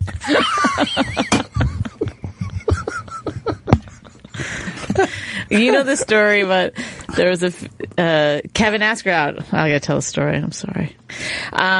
So you can call in 866-969-1969. This woman, when I was engaged to Rich, she calls me up in my apartment in Los Angeles. Oh, she called you over it? Yes, Go ahead. She said, "Are you engaged to Rich Voss?" I said, "Yes." She goes, "He hits on everything that moves." And I was like, "Oh, wow." And she proceeded to tell me a story about how she'd been on the road with him, and he was in the casino hitting on every single girl that walked by him. But she told me this right after we'd gotten engaged. And I already knew the gift bag was coming. Here's what a dummy she was. And I confronted her, and we were sitting in Vegas when we were taping Last Comic, the semifinals, and we were sitting in the lounge, and me and Mordell and all these we were fucking around with everybody that walked by, hey, whatever, just being like assholes. And she saw that and thought we were really hitting on people. Like, really, we're going to sit there and hit on girls. And yeah, I did hit on girls. Of course I did. Just like you were with guys, he was with guys. What I'm saying is, girls, what I'm saying, sorry, I slipped. But then when I saw her, what did I say to her? I called her out on fucking... I don't know, but then I was working with her somewhere, and she goes, "Did I say this to you?" She goes, "Because I wondered why you didn't talk to me for 3 years." Why? You know but why? I guess that makes sense. You know why she said it? Because she was on Tough Crowd with us, and we fucking... I remember that. We really fucking... You were mean. We were mean to her. I was mean. She was wearing parachute pants, and I kind of attacked her on Tough Crowd. I don't know who was it. Jim David? No. Yes. No. What was her name? What's her name? How's his documentary? That's not his. It's Rick Chrome. What was her name? Wow, another gay guy. Wow, it's Rick Chrome. That's homophobic. Gay racism. Yeah. What? That's homophobic. I saw Rick in L.A. last time I was there. Oh, yeah. What was her name? Who the hell was it? I don't want to say who it is. Is it English? What do you mean? Is she English? No, like British? Why? You didn't say anything bad about her. You could say her name. Her first name is Jackie. I'll give you that. Oh. Do you know who it is? Sure. Jackie. You don't know. He does. Jacqueline. No. Jacqueline Federico. I know her. But did you hit on her? No. I thought she was gay, but she got married. Oh. My God. What? I thought she was gay, that's all. There's nothing wrong with it. She came off gay. She came off a little gay. She comes off a little butch. She was wearing parachute pants. Okay. A lot of people do. Anybody want some of these? No, thank you. Oh, it's being good. We're trying to be healthy here. That's what we're trying to do. So what are you working on now? How's the comp show, the second season? How many episodes are out? Or is the whole thing out? The whole thing's going to be out. Guess what, Rich? You don't know, do you? What? I found out the hard way. What? We're cut out. Are you really? There's a season coming up. I don't think you cut out. Oh. I think you guys are a bonus episode. That's bullshit. No, I swear to God. That is bullshit, Colin. No, some episodes are bonus episodes. You got cut out of the first one. Yeah, you did. And the second one. I thought we were funny. I thought we were funny. It's not about that. It's about the narrative, the storyline. Yeah, I don't know. I honestly have not been in the edit, so I'm not sure, but I could have sworn you guys have your own bonus episode. Aren't they out yet? One thing's out, but there's 8 more coming out. Oh. Do you think we could be in those 8 more? I think you guys are in those 8 more. That's what I'm saying. Oh. Who do we know? Who do we call? Where do we go to watch I'll them? find out. Where do we go to watch? YouTube. Just Google. Yeah, Comp Show. Cop Show. Well, they were part of L Studios, but we go on L Studios, sometimes people can't get on them. So I don't want to say L Studio when it's people have a hard time getting access to them from their phone. I mean, because we loved the first season. Yeah, it's funny, but And where do you want to go with this? Nowhere. I don't know where to go. Nobody wants to do it. I mean, no, like if you brought it somewhere, everyone passed on it a long time ago. So, I mean, I'm just going to... But if it's doing big numbers, isn't that what they're going... I mean... Who said it was doing big numbers? I said if. It's not. Oh. It's doing all right. But nobody can find it because L Studios won't put it Well, front L Studios and center. had a problem. We had a couple of problems early on with it, but now it's fine. I think it's working, but either way, I just say YouTube. It's just certain... I, in my mind, would have to think you've been offered many other types of shows like on Fox or CNBC or... Never. I never been offered anything. No, get the fuck out of here. No, I swear to God. There's no possible way. Even like I've met the History Channel, like after I did a Long Story Short, and I met the History Channel people, and they were like, "Yeah, we don't have any idea." How is it possible? And I'm not saying that he's not doing a roundtable show. I just feel like I feel like there's something about me that puts people in executive whatever it is. Just puts them in a weird space. You know what I mean? It's got to be something. Well, what? And this isn't your breath. No, this isn't pandering. What if that's why you didn't get a show? Can you imagine that? Colin, I feel like I'm helping by telling you this. It's not pandering, but like you come out with your last 3 shows were all fucking great. Yeah. Every single one. We saw them all because we got free tickets, and we went and saw them. Don't tell people that. You keep creating genius. Yeah, I mean, like, I don't... But you must be happy doing that, right? I mean, it's not like you're sitting around bitter, are you? He's worth $6 million or 12, whatever IMDb said, or... I'm worth nothing. Yeah, I didn't want to say that. Got a nice apartment. No, I don't. Wait, we dropped him off before. But we never went in. I know, but it looked nice from the back. It was like fucking rats out front. No, it was not nice. There's a doorman. There's a doorman, yeah. There's a good doorman. Is he hired, or is he just one of It's not that nice. But, They give him $1 when he opens the door for you. Buy his crack, which is not physically addictive. How can we... I mean... And he was great in Amy's movie, I heard. You were fantastic in the movie. Yeah. You know, I was in a wheelchair in that movie. Well, Boss, why didn't you watch it? I was in a wheelchair. I'm only in the first half. He won't. He has a very hard time. He will go out of his way to tell people that he loves them, he thinks they're great, and everything he does, I why watch. not Amy's movie? I just haven't had time. If I'm going to watch a movie, I want to watch because he loves golf so much. No, I just watch. Is it just female comics? You don't want to? Whoa! Oh, really? That's it? You don't want to read their books or watch their movies? I'm just curious. Maybe yes, that could be it. Oh, wait a minute. It's because he's a golf addict. He is a golf addict. So what does that got to do with anything? I don't watch movies in the day. No, but it takes a lot of time out of your day that you'd be doing other stuff. Then you'd have time to watch movies. He doesn't do a whole lot of other stuff. Yeah, I watch movies because he's too busy with golf. You know what? I've worked hard my whole life. I put 2 daughters through college. I'm working on another daughter. I deserve to do what I want to do as long as I'm there for my family. So if golf is the thing I do, that's what I do when I can do it. Shut up. Fine. Nobody cares. Yeah. No, listen to me. It's the gambling that I worry about. I care. Oh, he's gambling at golf? No, yes, and I called him the other night and he didn't answer his phone. Oh. And turns out he was popped into a casino. Oh. I had to go to the bathroom. I was driving home from Harrisburg. Oh, boy. So I stopped at the Sands in Bethlehem. By the way, gambling is, I think, physically addicting. Huh? It's what? She said gambling's physically addicting. It is. I don't know. Call Reynolds. But let's... He spoke to me the other day. He's in the book. Did you read the Yes. I spoke to Reynolds the other day. He's doing great. Is he? No. Well, he's in Vegas. He's a craps dealer. Oh, where? The nice one. I think that's a nice job for a gambling addict. In a way, it is because in the casino. No, but it almost is because you're so inundated that you're not gonna. It's not like like this glamour. It's like an alcoholic that's a bartender. Yeah, I don't get that either. Well, Ted Danson on I Cheers know was it's the in only recovery. one that I can think of. Did you bring a signed book? Shit, I forgot the book. Did you really? Yeah. Fuck, then I'll get you to sign something, anything. I'll get you to sign. Why? this. Who wants it? That girl that sent us the sneakers from. We got some free shit from this girl, and now he's making you pay for it. Do you see? No, I'm she sorry, loves miss. Colin. She loves Colin. I'll get it for her. I forgot. I'll bring it next week or something. I'll get you her address. No, I don't want to make you mail it. Fuck. Colin, are you working on another show?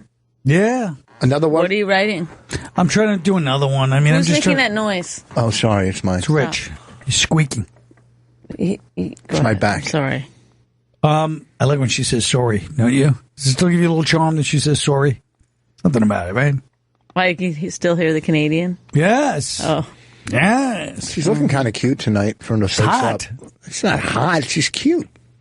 Okay, Bonnie's guys. Whatever. Oh, I guess Gross. at our age, yeah, she's hot. Like if we were like sitting in like if it was a movie about like a bunch of old guys getting together to rob a bank, I could be the one. I know how to make this car work, fellas. I've known it for 22 years, and yeah. If we were like playing dominoes or something somewhere, and you walked in, and yeah, who here needs a lemonade? I get it. do you watch House of Cards? No, I watched the first season. That's it? Yeah. Yeah, I got bored after that. I just can't take that melodrama. Well, I tell you this. It's like this high art acting. I love it. I love when they have a fight. Hang on, John, 1 second. I love when they have a fight and then they're fighting like this. Are you going tomorrow? I am. And then they leave the room. I was like, Rich and I would fight for 4 hours on that one. There's no, I don't know how they do it. Go ahead, John. You're on with Rich and Bonnie. Hey, Rich, I have a genuine question for you. Were you truly being empathetic with Colin about how he should have warning, or are you surprised that he doesn't? Because you've been working in the industry a long time, and I'm surprised that you're surprised that that doesn't pay off for him. You know what I mean? Is it more about you or a combination of the two? Whoa. That was a deep question. I know. Mm-hmm. No, because I think Colin's one of the most talented comics and minds out there. But he's saying, what he's saying is, why are you surprised by the industry? You've been in it so long. Yeah. No, because Colin. No, it's not always the industry. Colin also is not easy to get along with. He's not always easy to get along with. So I was very easy to get along with. Shut up! Do you stand or sit on Tough Crowd? Make up your fucking mind. What I'm saying is back to that. Always. Okay, I don't know. That's all I got. What I'm saying is, I don't know what Colin's being offered. I don't know who, behind the scenes. And he's probably like, this is like 5 years from now, it'll come out. Like he turned down Colbert. Yeah. You know what I mean? Yeah. Like we don't know what's happening. So we don't know. Ridiculous. That's why I'm asking him that. No. When somebody's didn't you turn down 30 Rock like 80 times and stuff? No, I turned down a guest spot on there, but that was different. But yeah. Yeah. You've turned stuff I read down. that story. I'm serious. The two things that get me are that you're surprised and that you're being empathetic. You just didn't know that he had other emotions besides anger and resentment? Okay. I'm not. Yes, I am surprised.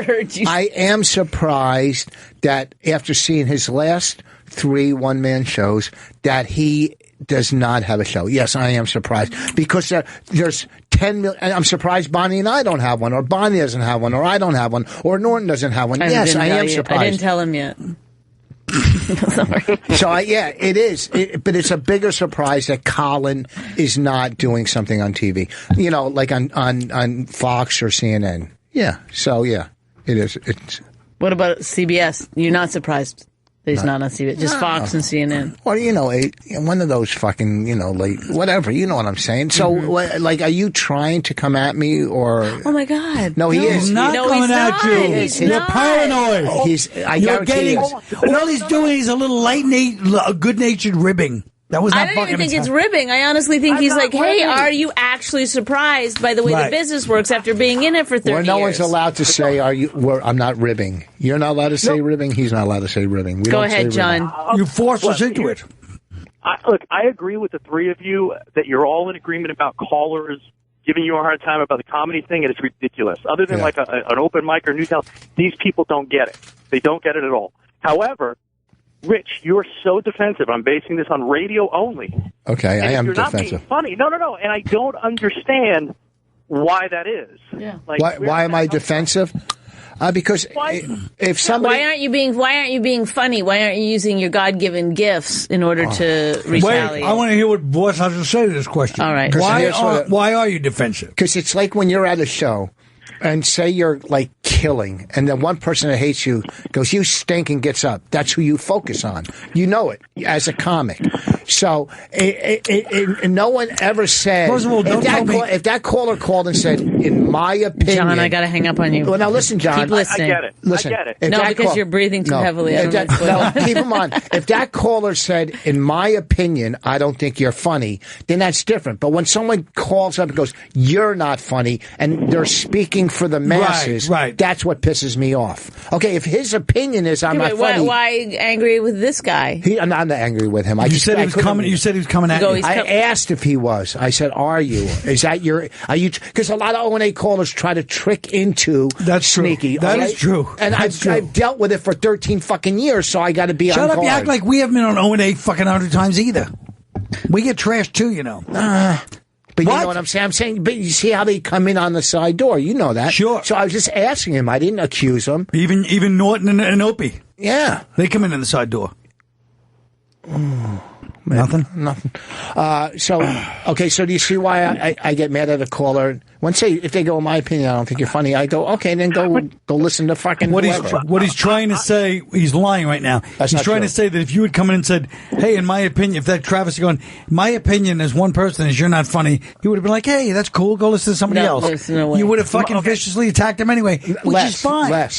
My opinion, when I'm listening to the show and you're being defensive and not being funny, which you're allowed to not be hit home runs every time, is it's exhausting. And it really is exhausting to listen to.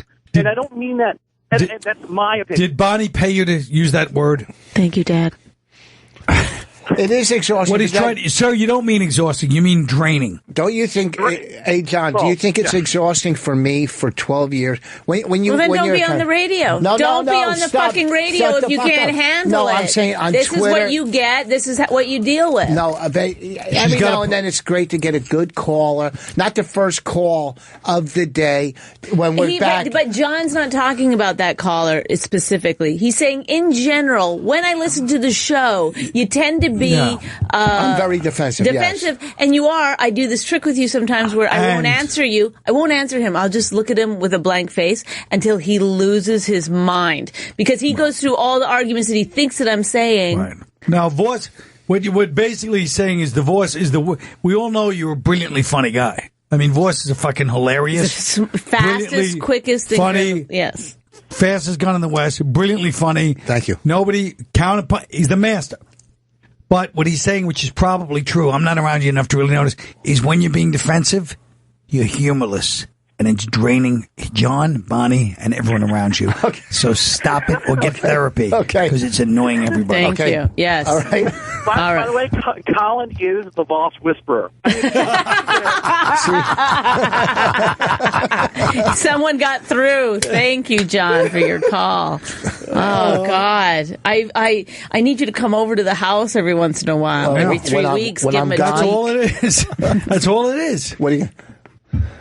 Vos is brilliant, but when he gets defensive, well, yeah, because sometimes even at home, I'm like, "What happened to your sense of humor?" Because he gets insecure and then he gets scared and he's just. But sometimes insecure and scared, that's what makes people funny. No, that's not how he's funny. He's funny because he doesn't take shit. But Right. when he doesn't take shit and he's doing it with the joy, it's fine. When he doesn't take shit and he's trying to, right. Then it's defensive. I didn't want to do crowd work with the first caller and go into We're not talking about the first caller, Mr. Literate. Yeah, Mr. Illiterate. Listen, you know why you love when Colin literal. comes in? You know why you love when Colin comes in? Because you know he's going to take your side. You know it. No, because I can use any word I want and he understands. See? Oh my God, David from Philly. See, we're just going to prove the point. Go ahead, David. Rich, first off, do not get angry. I'm a huge fan of yours, okay? He's not answering. Well, he doesn't know how to respond to that. Hug him, please. He doesn't like being hugged either. Yeah. But anywho, so, Boss, I went over to you at a helium show probably like 4 years ago, before the show started, over in Philly. And I went over to you. You were by like the VIP sections where you put tickets away. You're signing off for somebody's tickets. And I just walked over to you as a joke, and I was like, "Ugh, you really are short as shit." Like, just kind of just cracking the joke. And you looked at me like borderline angry, wanted to fight me, borderline wanted to cry. And I was like, "Oh, you're a comedian." Because, but you're, excuse me, yes, but you're exactly what we're talking about tonight. Yeah. Somebody who's trying to be one of the guys, doesn't know us. Hey, you're short as shit. That's not funny. I know. And if you've had that done 5,000 times, where's the breaking point? You're short as shit. Yeah, where's the breaking point? Buddy. But that's not even the good slam on you because you're not short as shit. I am. I'm 5'7" and he's not tall. Quarter. Hold on. But that's the clip of. Am I supposed to go over and go, "Hi, Rich, huge fan of yours"? No, yes. No, not even that. No. You're like the guy that walk up to a boxer and pretends to throw a punch at him. Yeah. No, okay, hold on. No, that's That is a great. Don't poke the bear. Don't poke the bear, Matt. See, this call isn't wait, going. you're not Matt, you're this David. call isn't going the way you wanted it, is it? Because that's what we're talking because about. You can't. This is the thing. He's That's like, the theme he's of the like, show look, tonight. Rich is extremely defensive. I walked up to him. I said, "Hey, little penis man," and he didn't laugh. I was wearing my raincoat with an umbrella because I was scared he was going to talk to me. Oh, and I don't know why he wasn't laughing at that. No, but you got to understand too is that we don't know you. You think you know us because you've heard us, but you're just some stranger throwing an insult. Right. So, what are the rules of engagement? There's no rules. The rules are if it's funny, we'll let it slide. If there's an Oscar gift bag, you do it. Okay. The rules of engagement. Dave, and this was 4 years ago. Was it a good show? I mean, it was fantastic. Oh my God. But I brought a group of like 8 people, 3 people they didn't get your comedy, didn't like the whole like crowd interaction thing. But that's their fault, not mine, not yours. Well, the 5 out of 8 gets you in the Hall of Fame. Yeah. But here's the thing, and I probably also too. When people come up to you before a show, they don't know what's going on in your head. You know what I mean? There was a comic that passed away. He passed away, and I like that Vos has passed away and he thinks he's being sophisticated. Yes. Instead of died. He passed away. May he rest in peace. What was his name? Monty? No, who was the guy? You know what I'm talking about. He had cancer. So another comic went on fucking... I don't know who it is. Me neither. Let's say it again. Was it Monty Hoffman? Didn't he pass away? He passed away, yeah. Yeah.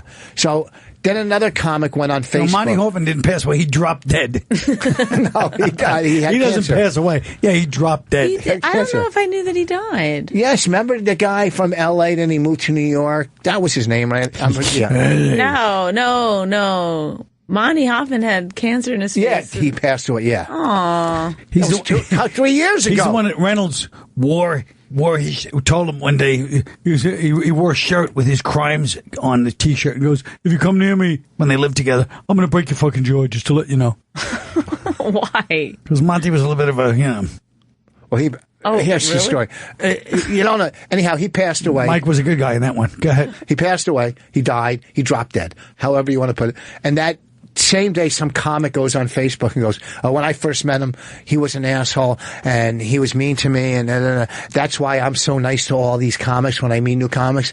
And I wrote to that guy, I go, how the fuck you don't know the day that he was mean to you? Might have been the day he found out he had cancer. So shut the fuck up. You don't know what's going on in people's heads. When audience members come up to comics before or after, you don't know, this is human. You don't know if we're going through something personal at home or whatever. And nobody wants to hear your dumb fucking joke. Okay? So next time you come up to me, this is what you say. I want to buy your CD.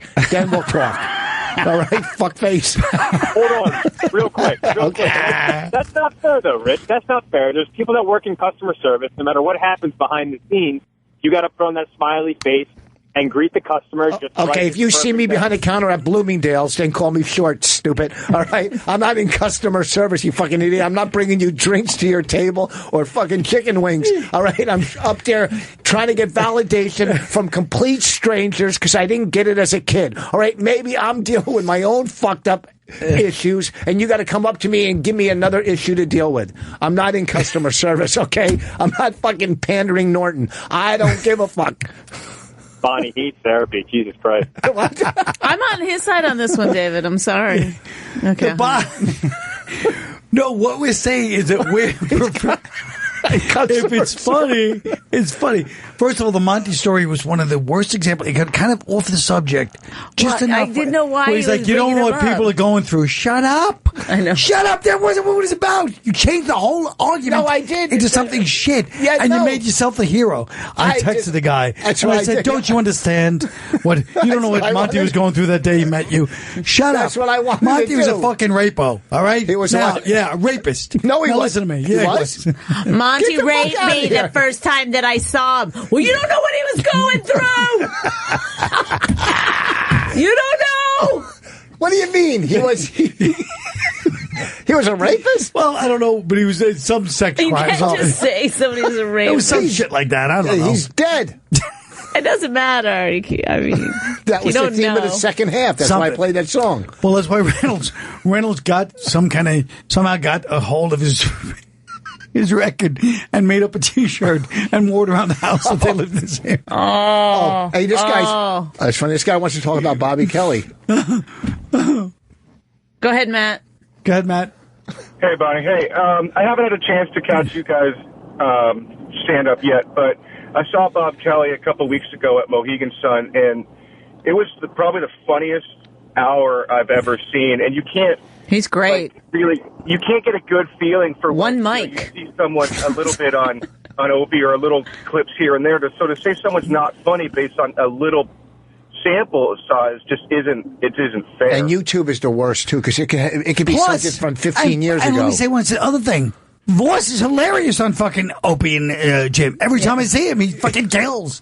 He takes abuse for the first hour and then he starts counterpunching and kills. So the guy's even wrong to say, you know what I mean? Travis. But YouTube, too, is the worst. Like, and that's why you lose corporate gigs. Because people put the crap from YouTube that, whatever, some horrible thing from Rascals Comedy Hour from 20 years ago. It's true. You would have probably been great at Microsoft or one of those. Shut up. You didn't lose corporate gigs. Yeah, Nobody's like you lost your train of thought on that one. Shut up, stupid, you stuttering cunt. Hey. Right. So what are you, David, from the VIP section of? By the way, I like the Helium is a VIP section. There is no VIP. Well, let's see how Colin handles a little bit of negativity. Go ahead, Marty. Go ahead, Marty. Marty. See, I was just calling to say I understand why you don't have a show. Why?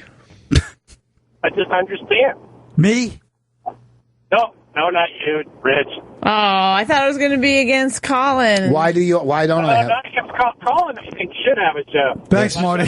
So do I. Jesus. Bonnie, that one backfired. Sorry. I was gonna say this is how you handle it. I was gonna let him show. Can you be mean to Colin a little bit so Rich can see how to handle it? No. All right. I don't like Colin. Thanks, Marty. If anybody wants to be mean to Colin, I'll take the call. Bonnie. We got a 717 number Have a here. good night. I was just in 717 area. Where is it? Vegas? No, Harrisburg. Oh. Well, I can't take it yet. Why not? You can't take it until it comes you in can. a certain point. Yeah. Number 2. Okay, listen. Uh-oh, she's getting mad. Lewis, where are you? I need you to shut his thing off. No, don't you? You're not the boss here. I'm not? No, we're a team. Are we? Yes. Well, then fucking start carrying it. I don't know what that means. I believed you, though. I was like, oh, wow, Voss isn't carrying his... It's Lucinda. I got to get the hell out of here in a few Who the minutes. fuck is Lucinda? From number 2. Go ahead, Lucinda. Wait, hold on. I don't think it's too soon. See, you can't take it yet. There we go. Go ahead, Lucinda. Hi. I was just wanting to defend Rich. He was very nice to me after I saw his show in Harrisburg. People were like, the title on the Sirius XM is Rich's Defensive, so I thought, I got to put something nice out there. Did Rich try to touch you after the show? I'm sorry. What? Did Rich try to touch you after the show? Grope you? No. Oh. I asked her. Do you ever flirt on the road? I asked her if I could make out with her. Didn't I ask you that? Yeah, you did. Yeah. And what'd you say? She said no, she was married. Yeah, he asked. Then he asked me if I was married. Wait, you want to say? No, I asked you if you were married from the stage. Yeah, you did. Yeah. Oh, you asked me how many years I've been married. That's what you asked. I knew you were married, and then when I was out selling CDs, when she came out there, I go, "Can we just make out at least?" Yeah. And she's a big fan of Bonnie and myself. And myself. Hi, Lou. Hi, Colin. I love Colin. What's so I fun? love Colin. He knows I love him. Lou. That's her name, Lou. I know, but... Okay, but do you flirt with girls after shows? No. You just ask them to make out. You do. What are you up to? You're up to 10 seconds. Oh, yeah. I forgot all about that. Yeah. What? Every year we're married, I get a second to do whatever I want with a girl, so I have 10 seconds now to do whatever I want for 10 seconds. I missed my opportunity. Yeah. Yeah, but I'm not wasting it on making out. You kidding me? What are you going to do? Just shove your cock at somebody? No, I'll Like jerk for off. 10 I'll jerk seconds? off, and right before I'm ready to come, throw it in their mouth. No, if they're watching you, if they're anywhere near you, they can't see you jerking off. That counts part of the I'll seconds. keep the door in my hotel room open. I'll go, come in now. Unzipping your pants is going to take a few seconds? Mm-hmm. Yeah, I mean, you're fast, but 10 seconds fast? Yeah, you'll have to pull a Monty Hoppin to get any action. I don't know. What time is his 3-mic show start? I have to leave. I think it starts at 9:30. Oh, 9:30, you got time. What time's the show end? In 5 minutes. Yeah, all right, I got time. But we can't give you a ride because we got the sports car here. No, it's all right. I'm going to jump in and train. We've got a two-seater. We've got Train like goes a right really expensive car. We can't give nice. you a ride. What is it? Don't say it. I don't want the fans to know. Oh, my God, you don't have any fans. Did She's got tonight's show a not good teach point. you anything? No one likes you. She just called. Do you know Lou from I from love Twitter? Lou. She really knows comedy. Yeah. I was happy she came. Although she likes Norton, which is kind of weird. And, how's he been fooling so many people for so long? Well, actually, my friend saw him this weekend. Said he was You know killed. what I think it is, honestly? Can I just tell you my theory on Norton? What? In real life, he's so unfunny that when he gets on stage, you go, oh, wow, you're so impressed by it. You've lowered the bar so much just when you're talking to him that it's like, wow, this guy's fantastic. Yes, when he's texting at you, when you're talking. Yeah. Infuriating. In real life, I heard his new thing is he's killing. Why did you have to ruin the There's 5 minutes left in the show. Just shut up sometime. I heard him and Kathy Griffin are having a contest who could put out more 1 hour specials. Well, does he put out a lot of 1 hour specials? Yeah. He's got one coming out every month now. He has a deal. No. You fucking idiots. Did you? Oh, my God. We're so stupid that we didn't get Rich's tepid. No, I was saying no. You just did a smart joke? That's what I was saying no to. It wasn't smart. But I was saying no to the whole concept of going in this boring direction. I know. But what about... I'm tired. There's 5 minutes left. Okay, well, can we just take one final call? Go ahead. This is Frank from the Bronx. We've talked to him many times. Oh, yeah. What's up, Rich? You're the man. You know that. What's happening, man? I just want to say to Colin that, Colin, you are the root of all of our problems here, because every single one of these comedians, except for the Canadian over there, has been part of your sort of, I would say, guidance in a roundabout way. Mm-hmm. And I have to say, you did a good job, but now we're stuck with all these fucking retards. Yeah, well, you got a point. I gave them life. You like a certain kind of comedian. You do a character, somebody that maybe other people don't like so much. And Bonnie, I hate to tell you, but Jim Norton, you might be right with that assessment. That he's not very funny. When he gets on stage, very similar. I hope somebody sends him this clip so I never work again. Personality. When I do coke, I talk a lot, but when I do coke, I'm a fucking I'm a mime. And I think that he's the same way when he's alone and when he's by ourselves. With us, he can't even talk, and then when he's on that stage, he could be a different person. Yes, yeah, he's. I would say I would measure him in dollops. He's a dollop of a human being, really, if you think about it. Hey, Colin, great show. I haven't seen the most recent one, but a few years ago I did see the one on politics and history. Great job. On Netflix. Thanks, Frank. Available on Netflix if you haven't seen it, right, Colin? One more thing, Canada. Yeah. Great book. Great book. Thank you. You did great. Great book. My wife hates me just like Voss's wife hates him. It's fantastic. We're living parallel lives. All right, Colin, take care, brother. Take care, Frank. Great show. My wife hates me. Thank you, Frank. Bye. He's a great caller, that guy. Yeah. Great fan. So do some plugs.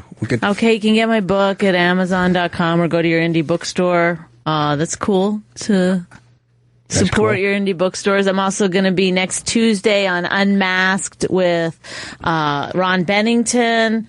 That's March 15th, 8 p.m. at the Village Underground. You can order your tickets at interrobang.com. Where do we get on YouTube? We go see the second season of the Cop Show. Cop Show. Is it The Cop Show or just Cop Show? Cop Show. Yeah, just Cop Show. How did you know we were editing it out? That's bad news to hear. What? Yeah, I don't think that's true. What? That you guys are edited out. Because I thought we were very funny. I don't think you're edited out. I think Bonnie's got misinformation. Mm-hmm. You know who I was talking to? Who? Cousin. Tim Gage? Gage? How the fuck? That's who you're talking to? That fucking... Gage told me we were cut out. That Long Island middle? I thought he had the inside track on that. You let fucking Gage pull one over on you? You are dumb. I didn't care. I mean, I wasn't... I honestly felt bad for you. I didn't feel bad for me that much. Yeah. Listen, I always think I'm going to look gross, so... Oh, thank God I wasn't in... What do you mean? You know, how everybody was going lusting after Bonnie as the hooker. Oh, the hooker. That was the first season. Yeah. Next weekend, 17, 18, and 19, I'll be at Magoobies in Baltimore. This week, I'm doing a private in Utah and a private in New York. So you can't see me this weekend. So I got to come to Baltimore next weekend. Also, if you haven't seen Women Aren't Funny on Netflix... Oh, Jesus. If you're in the business. If you're in the business. If I'm doing anything.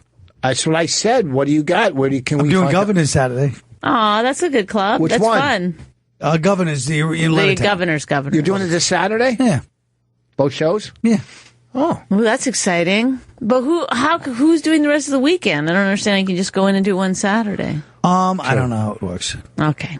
Thanks, Colin. I'm Thanks, so happy. guys. So glad to see you. Fun.